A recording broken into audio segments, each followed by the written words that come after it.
ముఖ్యమంత్రి చంద్రబాబు కుమారుడు మంత్రి నారా లోకేష్కి తెలుగుదేశం పార్టీలో మినీ పట్టాభిషేకం జరిగింది. అయితే ఈ పట్టాభిషేకం రివర్స్లో జరిగింది. రివర్స్ అన్న పదం ఎందుకు వాడుతున్నానంటే దీనికి ఒక ప్రత్యేకమైన కారణం ఉంది.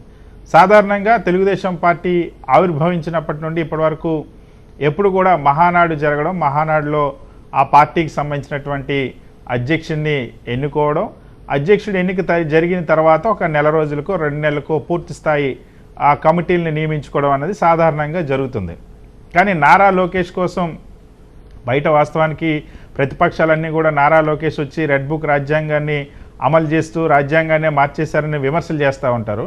కానీ ఇప్పుడు తెలుగుదేశం పార్టీ అంతర్గత రాజ్యాంగం కూడా నారా లోకేష్ కోసం మారిపోయినట్టుగా కనిపిస్తుందని సీనియర్లే చెప్తున్నటువంటి పరిస్థితి. ఎందుకంటే మహానాడు కంటే ముందే ఈసారి నారా లోకేష్ కోసమని, నారా లోకేష్ పదవి కోసం అని చెప్పి కమిటీలు వేసేయడం అన్నది ఆశ్చర్యంగా మారింది.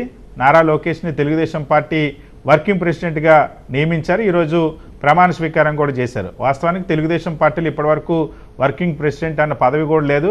అది నారా లోకేష్ కోసం అతను ఏర్పాటు చేసుకున్నటువంటి పరిస్థితి. ఇంకొక వైపు పార్టీ జనరల్ సెక్రటరీగా నారా లోకేష్కి అత్యంత సన్నిహితుడు, నారా లోకేష్కి అన్నీ తానే వ్యవహరించేటువంటి కిలార రాజేష్ని కూడా నియమించుకున్నారు. సో లోకేష్, రాజేష్ ఇప్పుడు తెలుగుదేశం పార్టీ పూర్తిగా ఈ ఇద్దరి హస్తగతం అయినటువంటి పరిస్థితి కనిపిస్తుంది.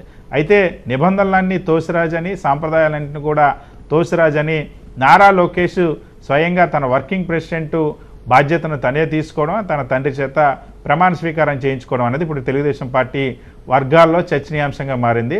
సో రాబోయే మహానాడులో నెక్స్ట్ ఇంకో పదవి కోసం ఏమైనా తీర్మానం చేస్తారా? అందుకోసమనే ముందుగా వర్కింగ్ ప్రెసిడెంట్గా బాధ్యతలు చేపట్టారా? గతంలో డిప్యూటీ సీఎం అవ్వాలనుకున్నటువంటి నారా లోకేష్ ఎందుకు కాలేకపోయారు? ఇప్పుడు వర్కింగ్ ప్రెసిడెంట్ తర్వాత నెక్స్ట్ టార్గెట్ ఏంటి? ముఖ్యమంత్రి పదవేనా?